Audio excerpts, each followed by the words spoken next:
దేశవ్యాప్తంగా రాబోయే పండుగల్లో స్వదేశీ ఉత్పత్తులను వినియోగించాలని ప్రధానమంత్రి నరేంద్ర మోదీ పిలుపునిచ్చారు. దేశంలో తయారైన బహుమతులను మాత్రమే ఇవ్వాలని, దేశంలో తయారైన దుస్తులను మాత్రమే ధరించాలని దేశ ప్రజలకు మన్ కీ బాత్ వేదికగా పిలుపునిచ్చారు.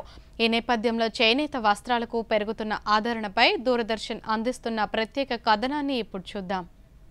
స్వాతంత్ర్యానికి పూర్వం మహాత్మా గాంధీ చేపట్టిన స్వరాజ్య ఉద్యమ స్ఫూర్తితో ప్రధానమంత్రి నరేంద్ర మోదీ ఇచ్చిన పిలుపు మేరకు దేశవ్యాప్తంగా చేనేత వస్త్రాలపై ప్రజలు ఆసక్తి చూపుతున్నారు. అమెరికా వంటి దేశాలు పలు ఆంక్షలతో మన దేశాభివృద్ధిని కట్టడి చేయాలన్న చూస్తున్న నేపథ్యంలో పండుగల సమయంలో భారత్లో తయారయ్యే వస్తువులనే వినియోగించాలని, వాటిని బహుమతులుగా అందించాలని తాజాగా మన ప్రధాని మోదీ తన మన్ కీ బాత్లో పిలుపునిచ్చారు.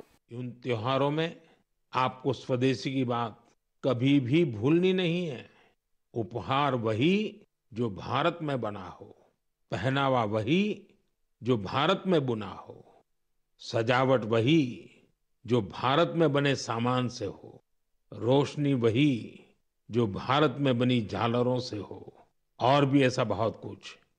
जीवन की हर जरूरत में सब कुछ स्वदेशी हो। गर्व से कहो ये स्वदेशी है, गर्व से कहो ये स्वदेशी है, गर्व से कहो ये स्वदेशी है। इस भाव को लेकर हमें आगे चलना है. ఎలక్ట్రానిక్ ఉపకరణాలు, మొబైల్ ఫోన్ల వంటి వాటితో మన నిత్యావసరాలైన వస్త్రాలకు కూడా వర్తిస్తోంది. ముఖ్యంగా మన చేనేత వస్త్రాలు కేవలం అందానికే కాక సౌకర్యవంతంగా ఉంటాయి. వారంలో ఒక్కరోజు చేనేతలను ధరించాలని రాష్ట్ర ప్రభుత్వం నిర్ణయించిన నేపథ్యంలో చేనేతలకు మరింత ఆదరణ పెరుగుతుంది.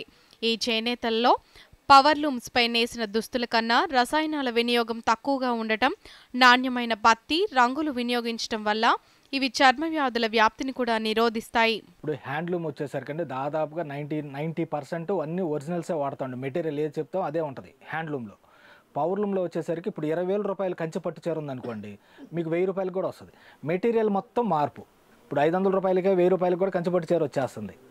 కట్టుకుంటే తేడా తెలిసిద్దండి ఖచ్చితంగా కస్టమర్కి. అసలు ఆ ఫీల్కి ఈ ఫీల్కి సంబంధం ఉండదు, మెటీరియల్ సంబంధం ఉండదు. అది ఆరోగ్యరీత్యా కూడా హెల్త్ ఇష్యూస్ కూడా ఇప్పుడు చర్మానికి సంబంధించినవి కూడా తేడాలు వస్తాయి. మేము తయారు చేసేది మాకే తెలిసిద్ది, వేరే దాంట్లో నుంచి అడిగితే మాకు తెలియదు ఏ మెటీరియల్ వాడారనేది. చేనేతలకు ప్రసిద్ధి చెందిన గుంటూరు జిల్లా మంగళగిరి చేనేత కళాకారులను దూరదర్శన్ పలకరించగా, మన దేశంలో తయారైన వస్తువులు, దుస్తులను వినియోగించాలని స్ఫూర్తితో ప్రతి శనివారం ఉద్యోగులు చేనేత వస్త్రాలు ధరించాలని కేంద్ర ప్రభుత్వం తీసుకున్న నిర్ణయం పట్ల చేనేత కళాకారులు హర్షం వ్యక్తం చేశారు. నరేంద్ర మోదీ తన మన్ కీ బాత్లో కూడా ఈ విషయాన్ని ప్రస్తావించడం ప్రజలకు చేనేతల పట్ల ఆసక్తిని మరింత పెంచుతుంది. ఖచ్చితంగా హ్యాండ్లూమ్ సాటర్డే వేయాలని చెప్పి ఉందండి. మన్ కీ బాత్లో కూడా మన ప్రధానమంత్రి నరేంద్ర మోదీ గారు చెప్పారు. ఖచ్చితంగా అలా జరిగితే చేనేత పరిశ్రమలో తయారయ్యే ప్రొడక్టు చాలదండి. మనకి వాంటింగ్ ఎంత ఉందో అంత తయారవ్వదు. మిల్లిమేడ్ కూడా కలిసేసి అమ్మేస్తున్నారు కాబట్టి అది జరుగుతూ ఉంది. ఇప్పుడు ప్రజెంట్ మంగళగిరి బాగా ట్రెండింగ్గా నడుస్తూ ఉంది. మిగతా ఊళ్ళలో అనేటువంటి ప్రొడక్ట్ అన్నీ బాగా డౌన్ అయిపోయి మంగళగిరి చేనేత పరిశ్రమలో ఏం తయారవుతుందో వాళ్ళు కూడా అవే తయారు చేస్తాం మొదలుపెట్టారు.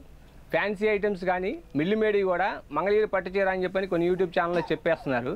కస్టమర్కి అది తెలియదు. భారతీయ సంస్కృతి సంప్రదాయాలు, భారతీయ వస్తువులను వినియోగిస్తూ ఓకల్ ఫర్ లోకల్ స్ఫూర్తిని కొనసాగించాలని ప్రతి భారతీయుడు సంకల్పించి మరింత మందిని ఈ స్థానిక ఉత్పత్తుల కొనుగోలులో భాగస్వాములు చేసి దేశ ఆర్థిక వ్యవస్థను మరింత బలోపేతం చేసే దిశగా ముందుకు సాగుతారని ఆశిద్దాం.